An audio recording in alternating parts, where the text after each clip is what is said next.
bon, rapidement, puisqu'il a été assez largement question du rapport, je crois, en CESEC, en commission et aujourd'hui dans cette Assemblée. Bon, on ne va pas refaire l'histoire. Alex Winchilouer a planté les choses de manière objective et fidèle au déroulement des processus passés. Simplement rappeler quelques éléments et quelques points de repère. Donc, on est, c'est vrai, dans un volume d'aide publique aujourd'hui qui est annuellement de l'ordre de 10 à 15 millions, tout type d'aide confondue.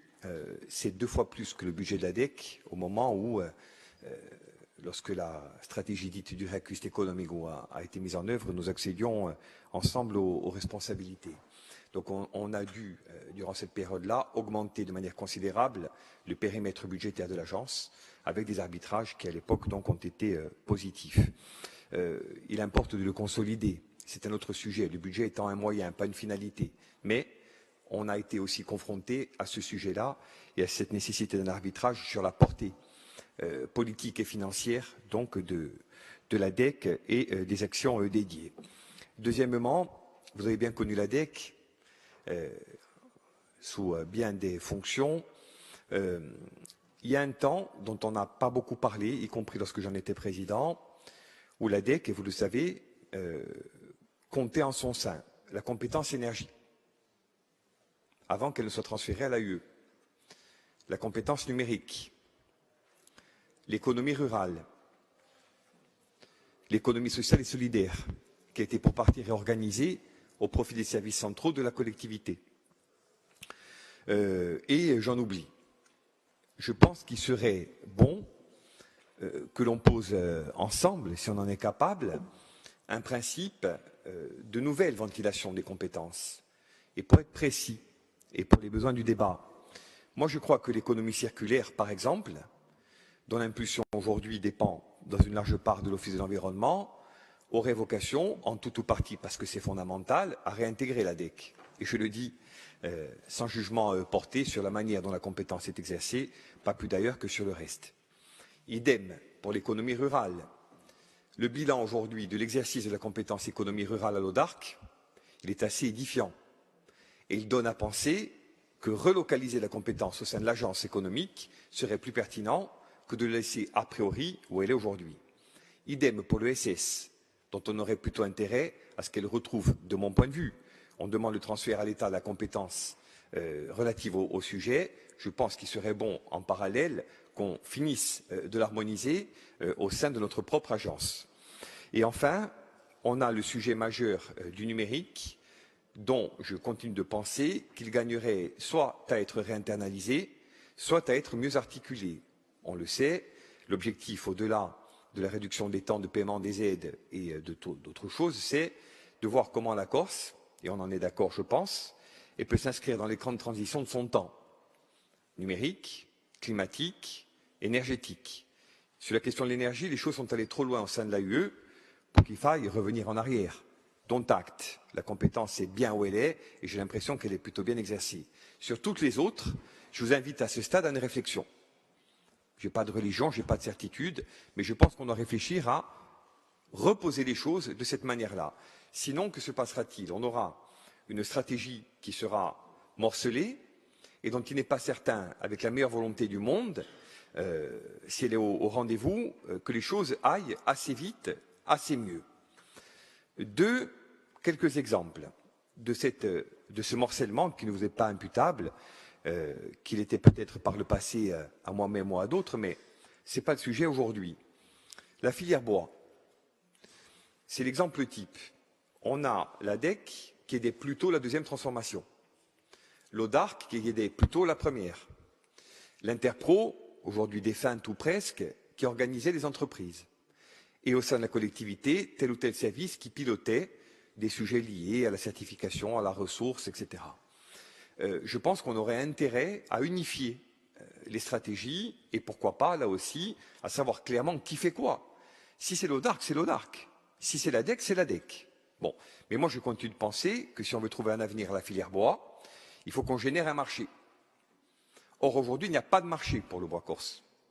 Pas uniquement parce qu'il n'est pas certifié ou parce qu'on a des difficultés d'accès à la ressource, parce qu'on n'a pas de relation entrepreneuriale à la transformation du bois. On préfère importer, et Dieu sait qu'on le fait massivement, plutôt que de transformer du bois local. Donc là, il y a un sujet qui est fondamental et qui doit susciter, à mon avis, si on veut en sortir une fois pour toutes, une approche ciblée. Paul le disait à raison qu'il y a des sujets dont on parle dans les mêmes termes depuis longtemps. Celui-là, il est éloquent. On en parle dans les mêmes termes depuis peut-être 10 ou 20 ans. Et je crois qu'il serait temps, ensemble, qu'on essaie d'en sortir. Le second, c'est celui de l'innovation. Nanette Maupertuis, en d'autres temps, nous y avait rendu collectivement attentifs. On a un peu d'innovation à l'ADEC, au sens du soutien aux start-up, etc. Ça ne suffit pas. Et on sait tous ici que sans stratégie intégrée de l'innovation, et donc unifiée, on n'aura pas de capacité à remettre le territoire sur une trajectoire de transformation. On accompagnera des entreprises avec des bonheurs relatifs. On voit aujourd'hui les bilans de certaines, mais peu importe, ce n'est pas le sujet du jour et je voudrais aller vite. Mais on n'aura pas réussi à insérer le territoire dans cette grande transition de l'innovation. Or, elle est fondamentale pour l'économie corse des 20 aux 30 prochaines années. Donc je crois qu'il y a ce sujet-là qui est fondamental et qui doit consister à dire, OK, on va plus loin dans la réforme. Nous, à l'époque, on a fait voter un CRD2I, on n'avait pas de doctrine économique. Aujourd'hui, on en a une, elle est perfectible. Elle est même à certains égards dépassée, puisqu'elle date de l'avant-Covid. Il faut l'actualiser, y compris pour des raisons législatives, parce que le CRD2I a un caractère prescriptif. Et donc, dès lors qu'il est prescriptif, il ne peut pas être considéré comme une donnée relative. Donc, il faut aujourd'hui le reprendre et l'actualiser. C'est une obligation, dirons-nous, de nature législative, entre guillemets. Il y a cette question, donc, de la réorganisation. Et après, il y a d'autres éléments de constat sur lesquels je diverge un peu. On ne peut pas dire que la complétude de la démarche administrative suffise à accorder une aide. Le CRDE2I, il avait ciblé des publics d'entreprises, des publics de demandeurs d'emploi, et commencé à opérer un tri par rapport à ce qui était pratiqué auparavant et durant longtemps, à savoir qu'on aidait à l'aveugle. On a, par exemple, sur le chapitre des demandeurs d'emploi, mais j'y reviendrai, établi 5 publics cibles. Idem sur les entreprises. On exclut en marchant un certain nombre, par exemple, de franchises. Pas toutes, mais certaines. On a limité les aides publiques à l'endroit des entreprises du BTP, en considérant que la reprise de la commande publique ou les effets de marché allaient suffire, pour partie au moins, à en assurer la trajectoire de sauvegarde et de croissance. Donc, il y a des choix politiques qui ont été posés, dont ont découlé, comme ils en découleront demain, des démarches administratives, mais on ne peut pas dire que remplir un dossier jaune ou bleu suffisait à disposer d'une aide. Et on sait tous que ce n'était pas le cas. Je le dis sans polémiquer, mais de manière très objective et très sereine. Donc il faut qu'on finisse de cibler les publics d'entreprises qui ont besoin d'une aide publique. Deuxièmement, sur les demandeurs d'emploi. 4 000 emplois marchands créés durant la période, près de 700 aidés.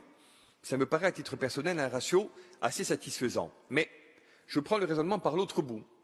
Le sujet, c'est qu'il y a des emplois dont on sait tous qu'ils n'ont pas besoin d'être aidés par la puissance publique pour être créés et même maintenus. Donc l'objectif n'est pas d'aider pour aider ou d'atteindre un ratio de 20, 30, 40, 50%.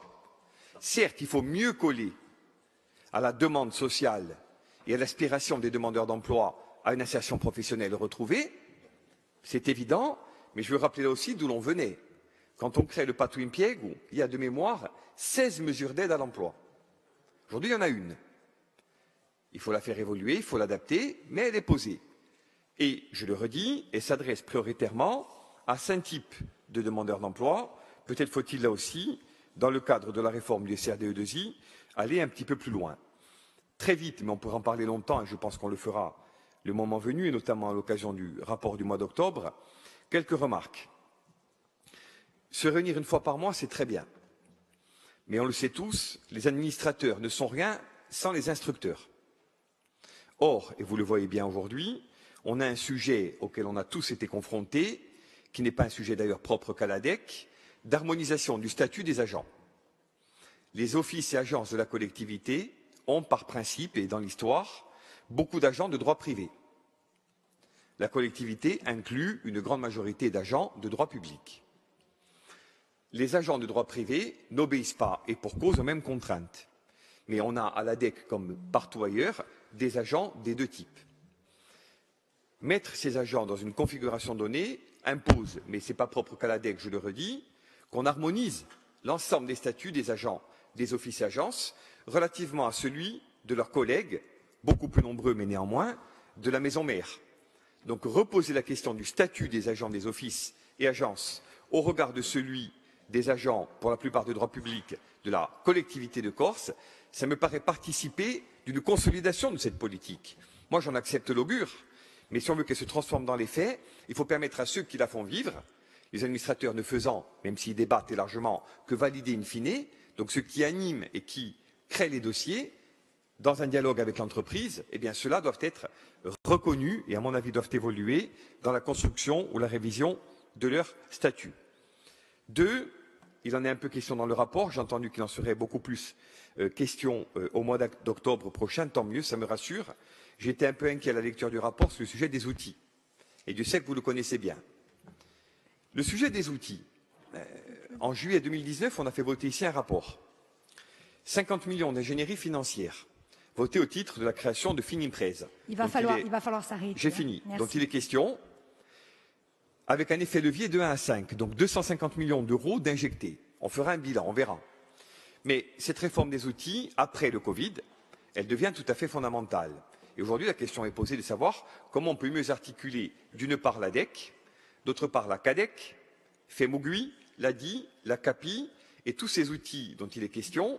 Je laisse ouverte la question des FIP, avec, dans le contexte de crise, et vous le savez, un risque majeur par rapport à ce qui a été financé et par rapport aux conditions éventuelles de sortie des FIP d'ici quelques temps.